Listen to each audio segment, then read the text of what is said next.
Linda Simpson. She's a Crown Diamond from Young Living, and thanks for joining us today. Oh, it's Linda. my pleasure. Yeah. Firstly, I just wanted to ask, how long have you been with Young Living as a company? Well, officially our account was probably in 2000, so that would make it 18 years. But it took me about 8 years after we had an account to actually kick in and decide I wanted to start using these products to start with. Oh, okay. So I've been using them probably for 10 years now. Wow. And you never wanted to do it as a business in the beginning, you said? No, in fact, when it did accidentally grow into something, we had this beautiful silver trophy, and when it arrived I went, what are we going to do with this? And it's down in the tip somewhere, Sydney tip at that time. So whatever our tip is in Sydney that they go to, it's gone to a good home there. That's amazing, and that's one thing I love about Young Living. They're a real product focused company, yeah? Yeah. So you're not trying to push something that you wouldn't use yourself, right? So this business, yeah. And even when we did use it, it was still not something, well, I actually kick myself now for it, not because of the financial stuff, but because of the fact that I probably hindered so many other people in my life that could have had the products at an earlier stage. Okay. And I also keep thinking, you know, because I see the ramifications of starting to share, I look at that now and I go, okay, who has already had a terrible life because I didn't open my mouth and share? So it's more coming from that angle that, yeah, we did that training the other day and I looked at people that I'd never met before and they would never have actually even started using the products other than the fact that they followed this series of connections between each other that led to them having the benefit, and every single one of them was like blown away that they could use these products. Amazing. And did you ever imagine that you'd have total financial freedom? You'd be Crown Diamond? No, I threw away the trophy, remember? Right, that's right. No, I did. Well, I knew the system. Once I understood the system, I knew the system worked. Okay. I just didn't think that, because I can't sell, right? So I'm thinking, I can't sell anything, there's no way. But I quickly realized that this wasn't about selling.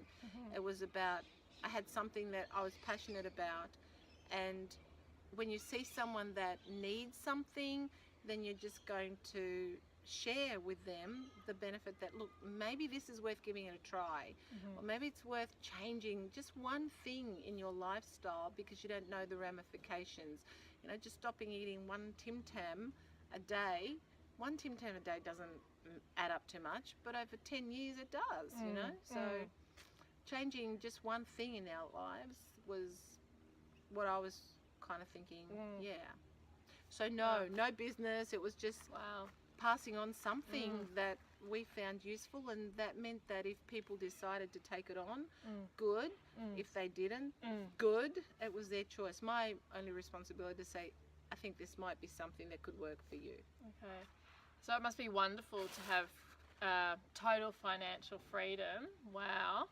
And Yes. I know from our conversation last night, you know, Linda and Alan could be somewhere sitting on a beach, and you said you did that for a few months. You know, you don't need to work anymore. Why is she still continuing? Why? Well, I think for us it's become more than just an income stream, and giving back is significant. So now that we know that this system, it actually does work, and it's a system that, you know, we've been kind of told is bad, it's a scam, it's a pyramid. Like, seriously, if it was a pyramid, it wouldn't be legal, therefore the company could not be operating. It's just another way of distributing products to the community. And with that method or avenue, we're able to kind of, instead of it going to the big honchos that follow the chain of making money out of a product, it goes to people like you and me from the company, and getting that and being able to then sit on a beach and do whatever, yes, it was a blessing, but it's not the ultimate. Once you've got enough for what you need for your own life, then purpose comes into it. And for us, we look at it and we go, how many more people can we actually educate that the system works? You can either utilize the system or not utilize the system. And now I get the biggest kick out of when I meet someone who's financially struggling. They take it on, understand the concept, start utilizing the vehicle, and their life totally changes. So for me, it's like, wow, more money in another family's home, whether it's, and what I like about it, it's not actually just here. You know, we come across people that are now financially secure, that in countries that I'd never visited before. And that's the huge. big, that's huge, yeah. And I think what you said last night, Mary Young had said, money in the good hands of good people do good things. Yeah. And I think what I love about Young Living, like Gary was a farmer and he had success. He had, you know, I mean, but he was still out in the freezing cold weather, getting his hands, you know, risking his life, because that's the bigger picture, you know. It wasn't about the money for him.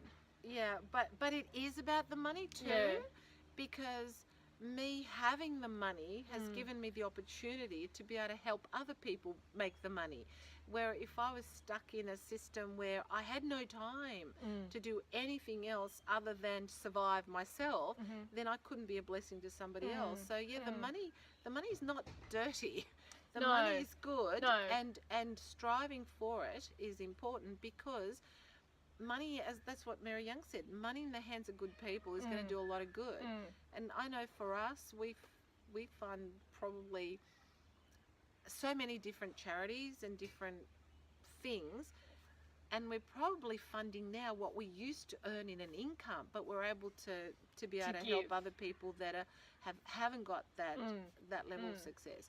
And then teaching them, of course, that there is another way. You can, is it like the fishing thing? You can either give someone money, and yes, we do, because they need it right then and there, but then we're also able to teach them to keep fishing for themselves, to keep generating the income.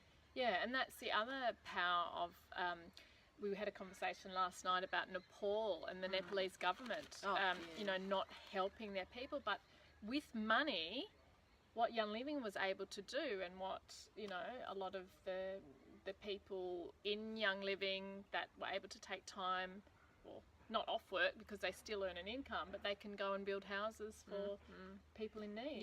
Yeah. So the money is good, and I know Alan, my husband, will often say to people, how much money do you need? And they go, oh, I'm not greedy, you know, I just need an extra, you know, $500 or whatever.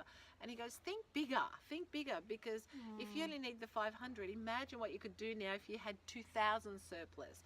Who would you be able to bless with that? So I think thinking bigger than what, oh, I just need my financial needs catered for, is what, and it happens. Like for us too, the same thing was, let's just keep growing this, because growth just means we've impacted